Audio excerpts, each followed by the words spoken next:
Good morning, everyone. Welcome to another fantastic day of the 2020 Spark Festival program. My name is Tash Jamison, and I am the Global Founders Program Manager at UNSW Founders. As you can guess by my title, normally I help founders with expanding into global markets. This is either Aussie founders expanding overseas or founders who are international coming to Australia. Currently, in this global climate, obviously my job has changed a lot. And that's why today I've brought together two of my favorite global accelerator programs, 500 Startups and China Accelerator, to discuss how we navigate this world and how founders can navigate this post-COVID and COVID environment, being restricted with travel, having issues around funding and finances, but also how they're finding opportunities and taking advantage of this new world. So I'd love to introduce very quickly my two fantastic panelists today. We have Thomas Jung, who is the Director of Innovation and Partnerships at 500 Startups. So Thomas, he helps lead the 500 Startups team with focusing on supporting corporate and government partners in building relationships with startups around the world. Thomas himself has previously led advisory services for the financial services industry in Asia Pacific for CBE. And he's also started his career actually at Boston Consulting Group. So for those of you who don't know 500 Startups, this is a global venture firm with a network of startup programs for founders, mentors, and investors. I think 500 Startups has backed about 8 unicorns now, which includes our homegrown favorite, obviously, Canva, and also places like Udemy. And I'll quickly ask Thomas if you have a favorite portfolio company that you've seen come through 500 Startups. Pleasure to be here, Tash. So just in the interest of appeasing the hometown crowd, I'm going to say Canva. But just a quick point of correction, we're actually up to 19 unicorns now. Oh my goodness, my apologies. I read 8. That's amazing. Well done, 500 Startups. And obviously our other panelist this morning is Chris Jung, who's the Senior Growth Manager at China Accelerator, which is part of the SOVC firm. So Chris is actually the community manager of China Accelerator, but also the senior growth manager. So she really coordinates all of China Accelerator's events, alumni relations, community benefits, as well as local partnerships and media relation. So Chris herself, before joining China Accelerator, actually ran one of the most influential hacker spaces in China, which is where she really got involved in the global tech community and has consulted herself for a variety of startups and organized and run numerous education and networking events. So again, for those who would like to know a little bit more about what China Accelerator does, they're based out of Shanghai, and it's one of the first mentorship-driven seed funding accelerator programs to come into China, which is for entrepreneurs innovating in cutting-edge information technology, either startups who are entering China and also those expanding across Southeast Asia and ultimately dominating globally. So Chris, I'm going to ask you the same question. Do you have a favorite portfolio company that you've seen come through your programs? Thanks, Tash. Unfortunately, we're not allowed to pick our favorite. So every startup is my favorite. Good answer. Very, very good answer. Well, fantastic. We might get started with our questions. I was hoping we were going to take some from the audience, but I don't know if that's possible today. So we might kick off with my questions, if that's all right, gang. So Chris, I'd like to start with you. We've been reading a lot in the news recently about how the World Bank is talking about how the COVID-19 related recession will actually be one of the worst recessions since World War II. However, I noticed that China Accelerator has actually seen its largest cohort of startups this year. So do you want to tell me a bit about these companies and how they've thrived in 2020? Yeah, so normally we accept 10 to 15 companies for the for each batch. So every year we have 2 batches, and normally we only have like 9 to 10 companies around actually. So however, before the COVID, we have seen the growth of the companies are pretty amazing. So we accepted 14 companies instead. So throughout the 14 companies, they're all internet-based companies, and they do various different things. They're based in the US, they are in Australia and Europe and Southeast Asia. What they were doing was very different. They were, we had blockchain companies that's doing cryptocurrency, and we have like a middleman for design, and we had AI for e-commerce, and we also had a travel company, which was based in India, and they were struggling in the beginning because they were actually having more than $1 million revenue in the monthly revenue. However, when the COVID hits, they couldn't have any revenue. So throughout all the combination of different portfolios, actually later we managed to help them grow more than 5 times during a 3-month program. So our lesson learned here is that identify your unfair advantage, even though when you're in a very difficult times, right? So for example, we had this travel company, right? When the COVID hits, they couldn't grow anymore, and everyone's staying at home. They were like, okay, we're panicking. So what should we do? Like, even though we do have a runway for 10 months, but we still need to prepare for the worst. So instead of having them, thinking about how to prepare for the growth, offline when COVID is back, which at that time nobody knows, nobody knew when COVID is going to be over. We took a look at the company. We found that the unfair advantage for this company is the users. So they actually had more than 100K users. That's like a millennial, white collar, living in India first-tier cities. So what they wanted is a special experience. So we leveraged that and started to arrange the online special experience. So that company, they started to have different sectors of unique visitors and unique users, and then they started just to organize a community. So actually, that company grew during COVID with online users faster than the offline events. I think that's a really optimistic kind of story to tell, because if a travel company can do well and expand during this time, I think anyone can. Thomas, how about you? What kind of startups have you seen coming through 500 this year? And are there any kind of front runners that you've seen, or perhaps industries or similarities that you're seeing that are doing particularly well? Yeah, definitely. So I think in addition to this being one of the most challenging recessions in recent memory, we've also seen, of course, the pandemic impose a lot of restrictions and a lot of changes in the way people are behaving. On the plus side, that has meant there's been an acceleration of opportunities in a number of different spaces. For us, we've seen an explosion of interest in productivity tools and collaboration tools, in digital marketing, and certainly in digital health as well. So just to raise one example, we've been working with a firm out of Malaysia called Naluri. They were in what we call our global launch program in Singapore. They were able to pivot to digital therapeutics for mental health, and ended up launching partnerships with various large corporate entities in order to support their employees through a very challenging period. For example, they announced a partnership with the Malaysian Airlines Group to provide psychological health support and access to different financial wellness indicators. And this, of course, required them to pivot their value proposition, the way they went to market and all of those things. But as a result, they were able to meet the market where it was going. So overall, that is actually our advice to startups as well, is, essentially throw a lot of your assumptions out of the window and see where the market is changing and go to where your users are today. That's awesome. And do you kind of see that there have been particular tactics or strategies that a lot of the companies have brought in during this time to kind of follow this market trend? Thomas, maybe you could start, and Chris, I might get you to have a think about some strategies you've seen with your cohorts as well. Mm-hmm. Yeah, so I would say at the end of the day, it comes down to a solid understanding of the customer and what their pain points are, where their fears are today, where their worries are, but also how you can make their lives better. And I would say that's true of both B2C and B2B companies right now. And so as a result, we've seen companies essentially reassess a number of different issues. On the one hand, we've seen them reframe their value proposition to make sure that they are hitting the issues that customers actually care about today. Many of our startups have also ended up changing their distribution channels as well as their overall product in order to meet the needs today as well.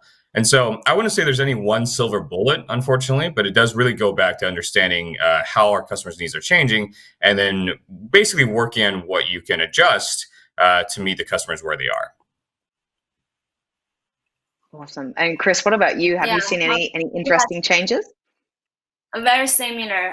So for us, when they accept the companies, the first thing we help them to do is actually setting up the OKR and the key metrics for the growth. And once the startups have the goal set up, and then we again go back to the customer persona, no matter at what time, no matter if it's a later stage or earlier stage, or before COVID or after COVID, we always go back to customer segments. So for each customer segment, there are going to be different pain points, different goal, different customer behavior, and then they can choose which ones they want to prioritize during the 3 months of time. So actually, through the kind of customer persona, they go through this kind of validation process, go interview the customers, have a stronger value proposition, and the founders and the team themselves has a better idea of how to marketing to them and how the kind of sales process is different. So for us, we always also start as a persona. On top of that, like I said, we prepare for the worst as well. Like think about the riskiest assumption, right? For companies that just can't grow during COVID, like we have a company that's doing psychology, ADHD treatment, and they're based in Spain. So Spain was locked down. So even though they try to go to clinicians and say, this is awesome, like we can change your life, let's make your life so much easier. But they're just like, we just don't have customers to do this. So instead of prepare for sales and try to sell hard, they started to organize online events. And again, go back to the unfair advantage. What they had is tons of reputable clinicians. So throughout organizing those events, they actually had a better reputation during COVID and after COVID. When they started to have less restricted policies in Spain, they just started to sign clinicians directly, and usually that kind of sales cycle for them before was more than 6 months. However, when COVID was after this preparation, when there's a less restricted environment, they could just sign several in 1 month. I might get you to expand a little on that, Chris, because one thing we've definitely seen with a few of our portfolio companies and is this climate has been quite difficult for landing B2B leads at the moment. Do you kind of advise your startups with any strategies at the moment, given the restrictions that a lot of corporates are having, especially our B2B clients, on budgets, financials?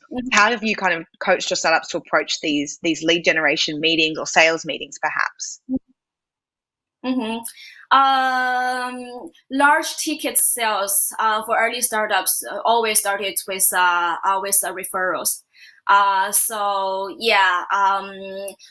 We have in Asia, we're pretty lucky because they could still move around, meet offline. It's easier to build up a trust and easier to navigate different stakeholders in the corporates. However, in Europe, we do have one company that's doing large ticket sales.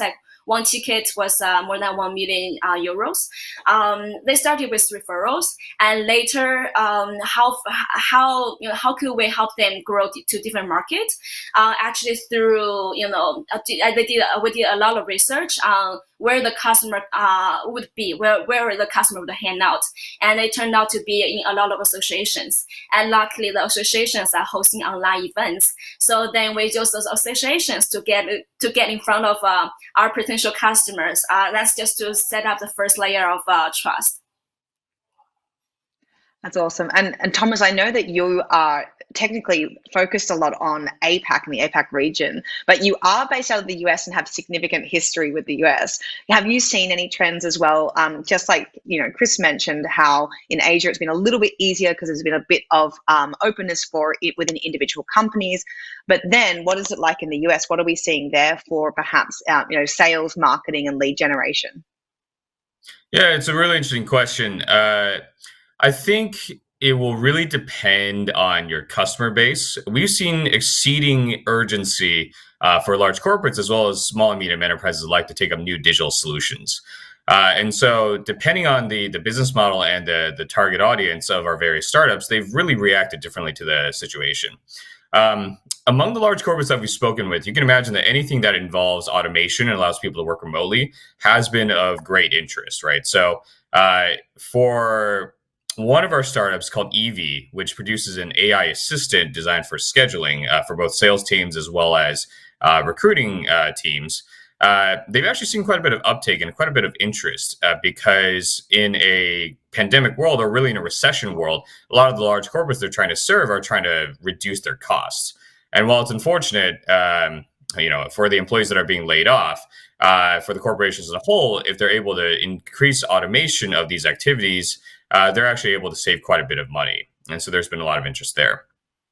On the SMB side, I think a lot of the startups that we work with in this field have seen an uptake in digital marketing solutions. Small and medium enterprises have historically been somewhat conservative. They've been a bit reluctant to take up these new tools, but they've realized that they can't reach customers any other way at this point. And they're also looking for information online more than ever before. And so another one of our startups called Holistics, which is actually based in Singapore and is trying to go global, ended up creating a self-service data platform that allowed companies to use data analytics very easily. And they've been able to expand their online presence through ebooks, through webinars, through YouTube, and just writing a bunch of different articles quite successfully. And they've been able to reach a global audience as a result. To a certain extent, we would actually say that the pandemic, because of how focused people are on digital channels today, in terms of learning and evaluating new products, it's somewhat leveled the playing field for international startups that are able to go to the right channels with the right language, with the right value proposition. Yeah, absolutely. I think that's something which I'd love to actually maybe get you to expand on. But I will just say it's great that you mentioned Evie. I just recently started looking into them, and hopefully, if my Coaching Connect project manager Phil Doran is listening, he can hear about how great they are, because I think it's a great example of the type of startup that has kind of changed for good and really going to uplift again these B2B clients that are really desperate for these kind of solutions. So really cool example. But maybe if you could both actually touch on this idea around this leveling of the playing field. This is a theme I've seen with a lot of, especially angel investors and venture capitalists have been talking about how they're getting a little bit more access to companies and startups that they would normally not come across. And this is perhaps one of the benefits to come from this situation. Are you two both seeing some advantages in this kind of, COVID world where normalization of having meetings online or over Zoom as opposed to face-to-face is happening, and perhaps access to new markets or new founders in different regions? Maybe Chris, do you want to begin? You mean on the investment side or in general on the startup? Really up to you. Maybe start on the investment side. I'd be really interested to hear that. Investor side. Yeah, that's a good question. Actually, I think we're supposed to have a slower investment process. However, for us, it's still okay. Like in general, after the startups leave the program, in 6 months, we could have the majority of the startups go to the next round.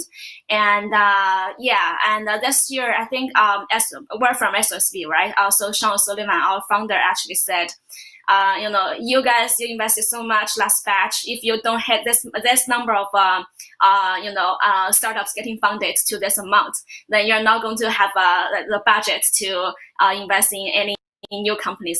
So actually we hit that target. Even though we couldn't arrange, we often arrange offline investor meetings. Even though we can't arrange offline investor meetings right now. But because of the general growth for the companies for the last batch was pretty good, and then when people see that, they're pretty interested, and we have a pretty good record. So it's still okay for us to just arrange a meeting, have them talk, and then see who's interested to go to the next step. Yeah. That's awesome. And Thomas, how about you? What have you seen with this kind of trend? Yeah, I think it's an interesting question. It's been a little bit mixed in our experience, to be completely candid with you. So I would say there's been a democratization or leveling of the playing field from a geographic standpoint, but not necessarily from a credentialing standpoint. And part of this is because VCs do tend to look for particular signals of competency, particular at the very early stage. There are, especially in the Asia context, they're looking for which schools you went to, looking for former employers and that kind of thing. And so, for example, if you are a former Uber or Google employee and you went to, the top schools, I think you can probably raise funding if you have a credible product, you have a credible business, regardless of whether or not you're able to meet with VCs in person. I think it's doable. Now, some of my friends have actually been able to do that recently. However, if you don't have those credentials, it may be a bit harder in this environment because you don't really get a chance to get in front of the investor and build that kind of credibility. Geographically, though, I would say there has been a greater reliance on Zoom calls than in-person meetings. And so both in the US and in the Asia Pacific, we're seeing people able to build those relationships with VCs and close deals using video conferencing rather than in-person meetings. And so you have, for example, an exodus of people from the San Francisco Bay Area to a place like Austin, Texas. And they've been able to raise quite a bit of funding, and we do see substantial spikes in VC activity there. That's interesting. Chris, are you seeing any different geographic trends at the moment, especially in regards to mainland China? Obviously, China Accelerator is based out of Shanghai, which has a great reputation for tech innovations. But are you seeing these trends anywhere else?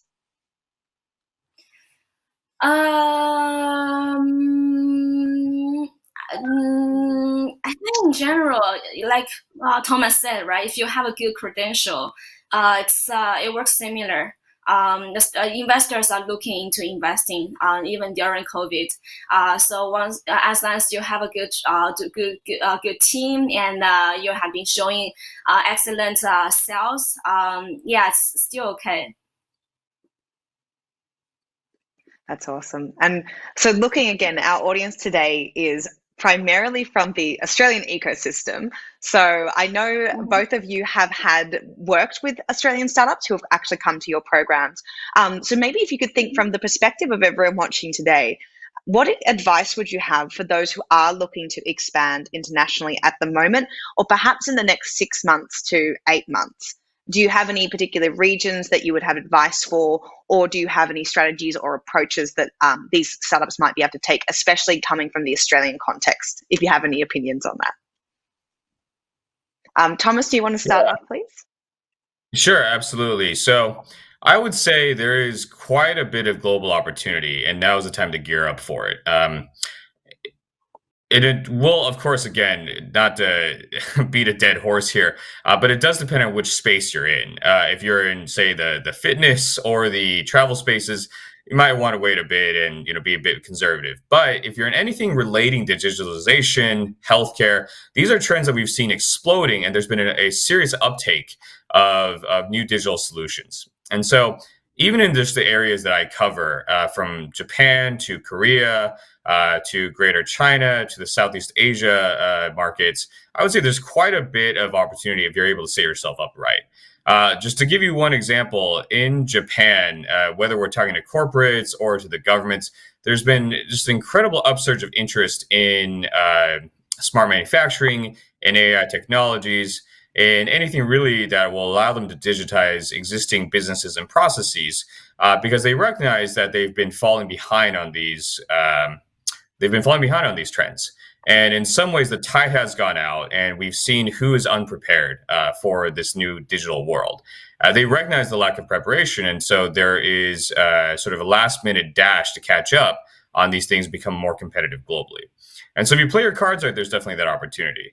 And similarly, even in Southeast Asia, even though it is more of a fragmented market in some ways, there's been quite a bit of interest among the venture capitalists as well as customers there, and these things that allow them to access services and goods without the traditional channels, which are harder to deal with these days. Totally, absolutely. And Chris, from your perspective, what advice would you have, or any kind of strategies you might suggest our startups look into to employ?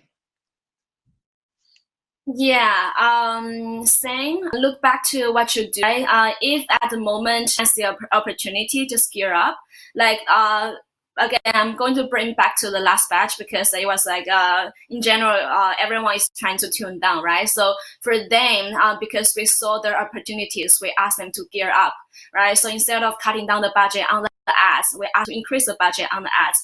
But that's because it's based on that there is opportunity for them in the market, and then we did help them validate different customer segments, and then we also did help them find the unfair advantage. So with those things in combined, then we tell startups that okay, you have those foundation ready, go explore in different channels and see which channels work for you. In summary, really understand the opportunities here, set up your target and understand your customers, and just do experimentation. Awesome. So basically, good solid advice that you would give it normally at any time. Keep following it, but then just focusing on what you're particularly good at. That makes a lot of sense. It might be really great as well. Again, our audience here, we're hoping, I'm not sure exactly who's in the audience, but I'm sure there are some outstanding founders. So it might be nice to hear from your own perspectives about what kinds of startups and founders you look for normally within your programs. And also, will you be looking for any particular traits that might differ from the previous maybe year or the last two cohorts with the kind of global context we're facing? Thomas, what are you looking for? And anything kind of insider advice you can give us on what 500 Startups loves in a founder or a team?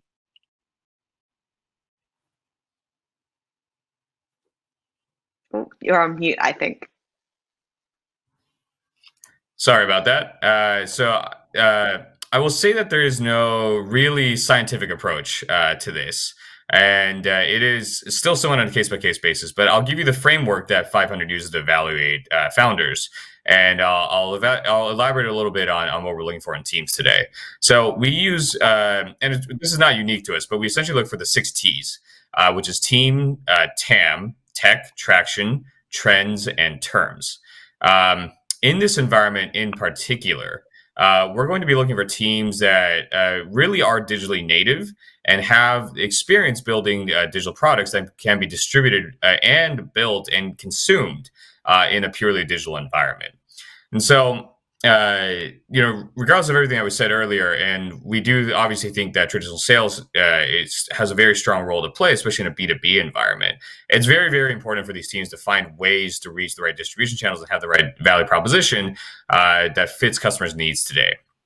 And a lot of that will require teams, particularly from foreign markets or international markets outside the United States, to be able to have both the ambition to go international, but also the ability to potentially go international in a digital way. If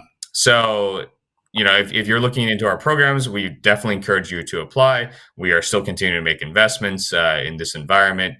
Definitely play up your ambitions, everything that you're trying to accomplish on a global scale or at least a regional scale, and play up your ability to distribute and build with great customer empathy in a very constrained environment. Awesome. Thank you so much. And Chris, what about you? What are you looking for when you're vetting startups for the programs? Yeah. Standard stuff is all there, right? Like, if the founders are open-minded, and if different founders are complementary to each other, and if they have a good background, either they have done startups before, either they have a lot of experience in the industry they're doing. So those are the very standard stuff we're looking at. However, we do believe that humans are one of the biggest variables, or the biggest variables for the success of the startups. And that's why we freeze our accelerator program into a kind of test program. So we break into 2 parts, right? The first 3 months is like super intense growth program where we work on experiments every day just to see if the business can grow, if there's if it's like a market attractive, right? And also to see if the founders are open mandate and a fast and execute. And the second, we give them fundraising program to see if the founder is, good at communication, and again, if they're open minded to experiment and is fast to execute. So if they survive those 6 months program, and then we actually double down, really trust this founder and invest in them. That's fantastic. Thank you both so much. I believe that is all the time we have for today. Is there a best way if people want to find out more about what 500 Startups is up to and what China Accelerator are doing? Where do you recommend that they look to? Thomas, what's the best way to kind of find more about what you're doing? Yeah, so definitely follow us on social media. We're active on Facebook, Instagram, LinkedIn, Twitter. And for any program applications, you can go to our website, 500.co. Yeah. Awesome. And Chris, how about you? Same for us. Go to our website for application and to understand better of our program. If you want to stay tuned regarding the events, we host a lot of events. You can follow us on LinkedIn and I think Facebook as well. Awesome. Thank you both so much. And thank you again for your time today. I know that we're all incredibly busy at the moment with trying to help our startups navigate this kind of strange waters. So I'm really grateful that you took the time to give some advice to, our startups over here in Australia, and hope to see you at an event soon as well. So best of luck, and thank you so much, Thomas. Thank you, Chris. Thanks, Tash. Thank you, Tash.